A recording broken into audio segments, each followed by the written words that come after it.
My fingers are still trembling. I have no idea what I should do now. How long has it been? Maybe an hour and a half? All I know right now is that I can't set foot in that apartment again. No.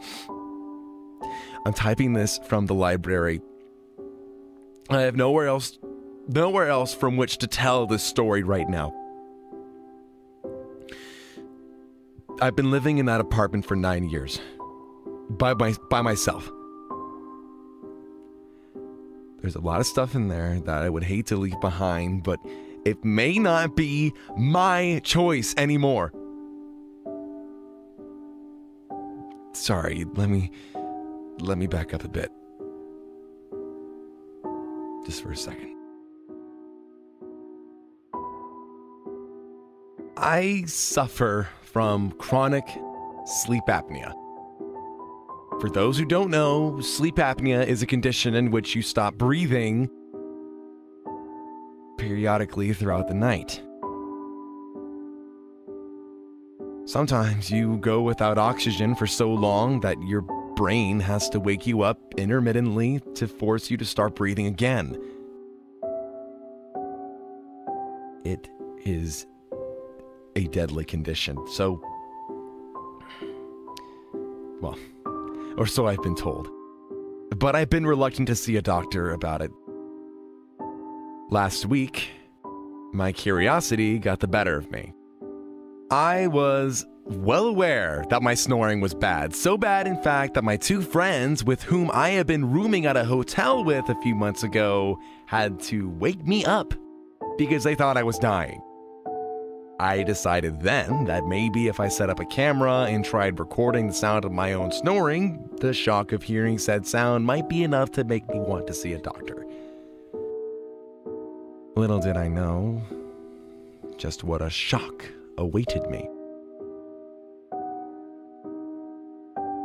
After the first night of recording, I woke up blurry-eyed, as usual, stumbled over to the camera and ejected the tape.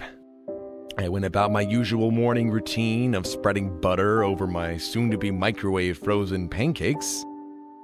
The tape finished rewinding a bit sooner than I had expected, so over the microwave buzzing, I proceeded to press the play button.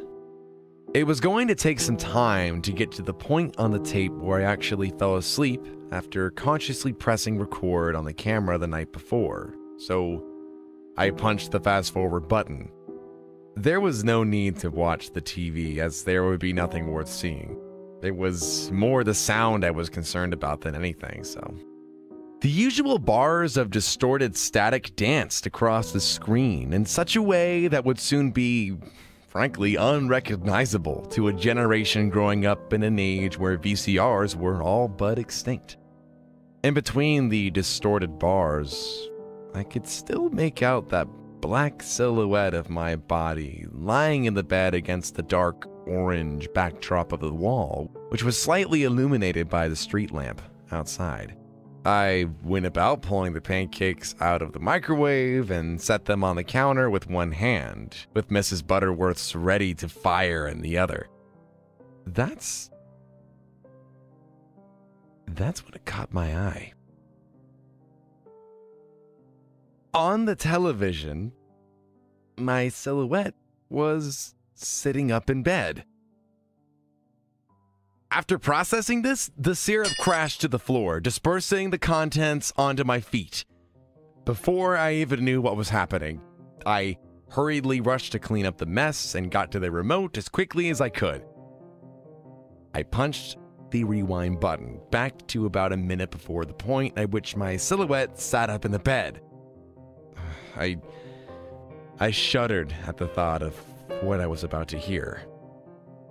I turned the volume up on my television and listened closely, having completely forgotten about my breakfast already. There was the usual sawing of logs, as my mother used to call it, accompanied by a few nasal snorts, and what almost sounded like belching.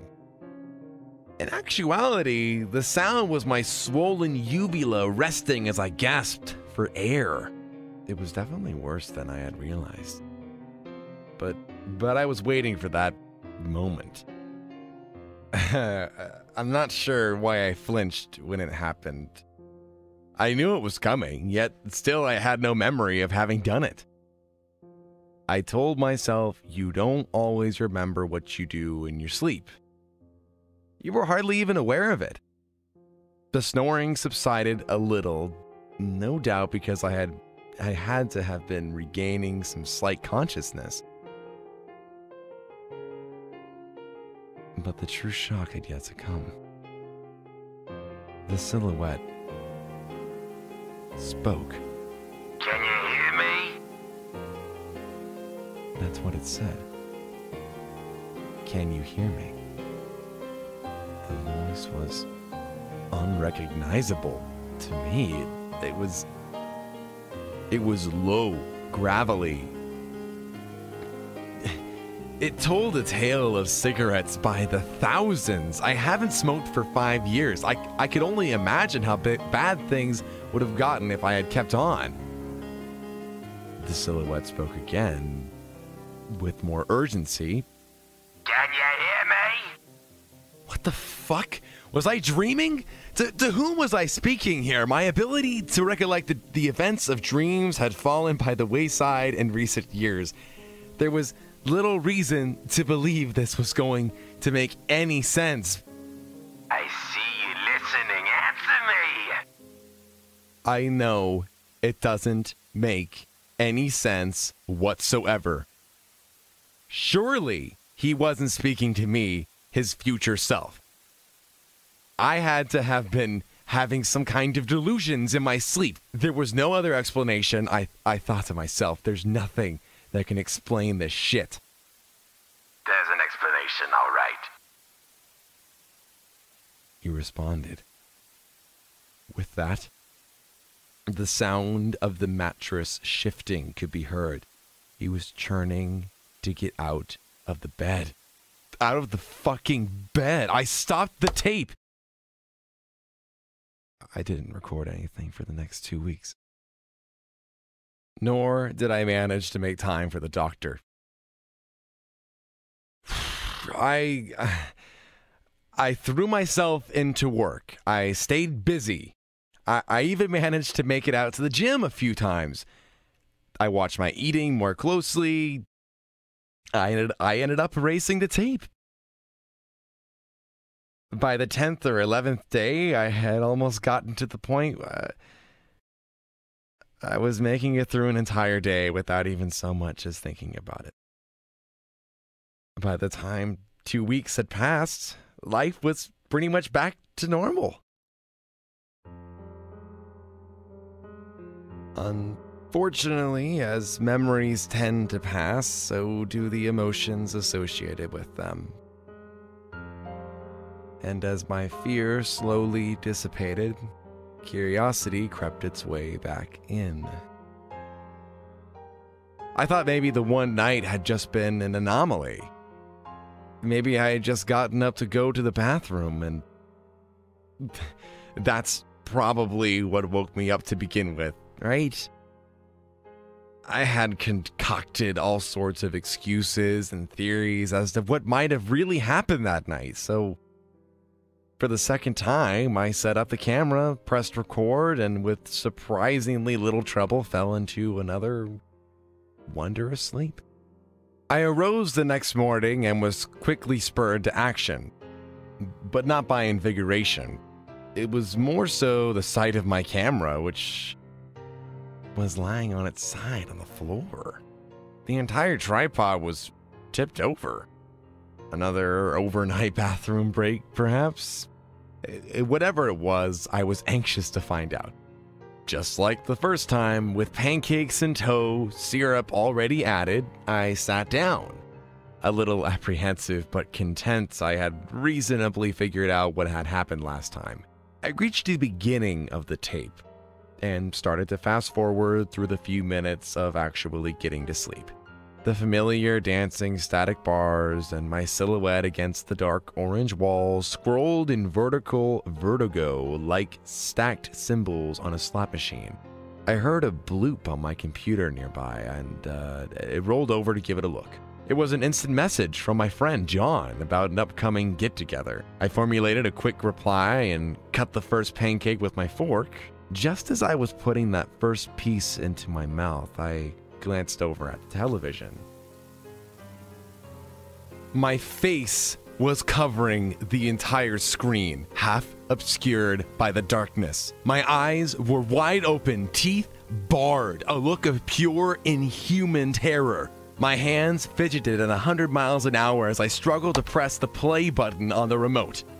The sound was almost as inhuman as the look on my face. I couldn't tell whether I was laughing or in excruciating pain. The sound was much like that often heard by zombies in video games or on certain popular television shows. I could hear every flap of the uvula as my other self growled at the camera. The growl slowly started to turn into words. At first, it sounded like, "Help me," and then it changed to, "I'm coming for you, I'm coming." I was frozen in my seat. I couldn't move. I was petrified. Just then, I heard a loud clunking from the bedroom behind me. Right behind me. At this point, I sprang into action, but I couldn't even tell you now that it was I who was doing what I was doing. I wasn't acting on any logical sense of any kind. It was pure gut instinct. I opened the door to my bedroom just in time to see a completely covered lump in my mattress. About the same size as me. Suddenly, the covers flung wide open, but I could only just barely see it happen as I shut the door and ran past my still growling face on the TV screen, bare feet and all, straight out to my car. All I know is, it's a good thing I keep my keys in my car. Otherwise, I'd be out running somewhere with no shoes. I'm surprised they haven't thrown me out of this library already.